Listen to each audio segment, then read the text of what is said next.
подписа за оставката на Киселова?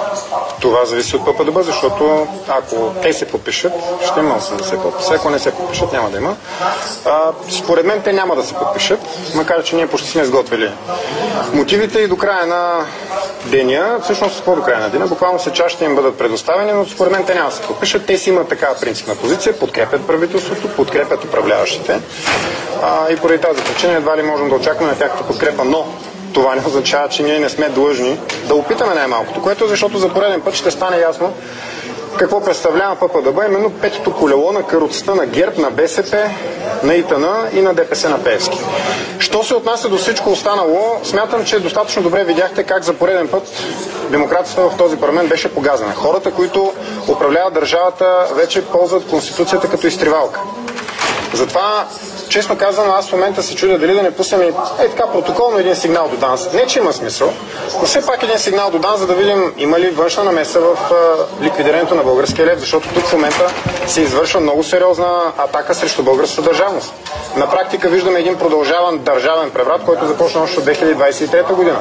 Макар и късно президента прие позицията и мотивите на Възраждане и в този ред на мисли с интерес ще очакваме следващите ходове от негова страна, защото далеч не всичко е изчерпано по отношение на чисто законовите правомощия, които той има, макар че Киселова му ги суспендира абсолютно самостоятелно и еднолично вчера, след като и заповядаха Борисов Пеевски. А как се обяснява това, че преди 2 години президента ви казва, че не може да се подложи на референдум? Трябва да питате президента защо. В крайна сметка мен това, което ме интересува е, че макар и късно той приеме мотивите на Възраждане. Истината е, че винаги това, което ние сме казвали, е било съобразено изцяло с закона и правото е на наша страна. Не случайно най-добрият юрист в Конституционния съд, професор Янаки Стоилов, в своето мнение тогава, когато беше единственият, който гласува против решението на Конституционния съд, много ясно го аргументира. Не случайно, ще ви припомня, Конституционният съд тогава така и не се произнесе по същността на въпроса. Той не каза дали въпросът отговаря или не отговаря на Конституцията. Нещо, което сега, разбира се, всички влъхви, които започнаха да се появяват по медиите през последните няколко дни, повтарят в обратен знак. Конституционният съд не е казал, че въпросът е неконституционен. Той просто избяга да отговори от въпроса. Така че от тук насетне това, което предстои, е ние с, разбира се, заедно с много други още общественици, интелектуалци, граждански активисти, като Недялков, като Страхил Ангелов, нашия евродепутат Петър Волгин, бившият ни депутат, който беше изхвърлен незаконно от парламента с решение на антиконституционния съд Виктор Папазов и много още други, в петък от 18:30 организираме в зала 1 на НДК едно своеобразно народно събрание. Наистина е така.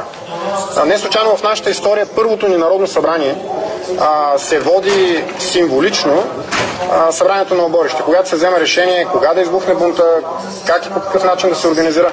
В този ред на мисли аз каня всеки един свободен българин да дойде да дойде в петък на събранието на 16 май от 18:30 в зала 1 на НДК и заедно да вземем решението за следващите действия. Лично за мен решението едно народа трябва да излезе на улицата. Не само единствено в София обаче, а в цяла България, защото иначе ние ще сме си виновни сами, ако допуснем ликвидирането на нашата държава, защото това просто е поредната стъпка в ликвидирането на държавата. След нарязването на самолетите и всичко останало, и нарязването на армията ни, нарязването на училищата ни, образно и необразно казано. Между другото, искам да ви кажа нещо, което може би не знаете, но чисто физически се предлага и ще бъде направено нарязване на машините, които в момента са в Монетния двор и печатницата на БНБ.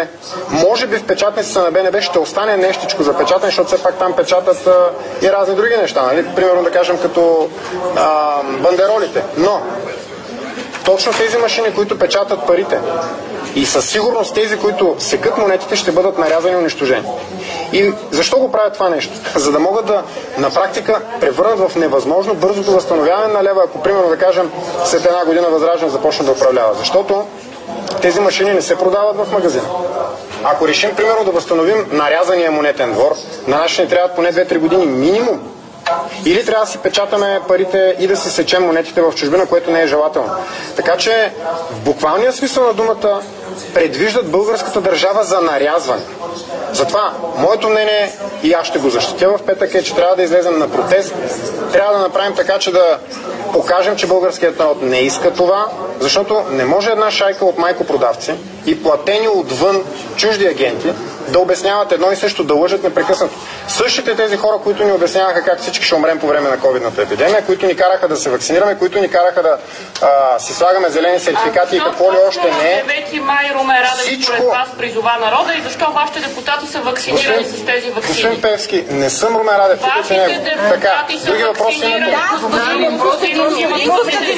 Че евентуално спеклата ще вземе връх и превалутира. Костадинов, чух се становище, че е незаконосъобразно да не мине през зала предложението на Радев за референдума. Според вас това така ли е? И ще подкрепите ли вота на Величие, ми е другия въпрос? Тъй като имахте някакви разногласия в това. Естествено, че предложението е законосъобразно. Естествено, че е законосъобразно. Трябва ли да мине през зала? И Наталия Киселова по този начин законите, като не го вкарва? Естествено, че трябва да мине. Аз го заявих и в декларацията, още в самото начало ви казах. Естествено, Киселова на практика суспендира Конституцията. Никой няма право да тълкува Конституцията, освен Конституционния съд. Тя може да се позове на закони. Това е нейно право. Но тя се позовава на Конституцията. Не можеш. Единственият, който може да тълкува Конституцията е Конституционния съд. Всъщност тя може. И тя може. И аз мога. И вие може. Но можем като частни лица. Не можем да я тълкуваме институционално. Разбирате ли?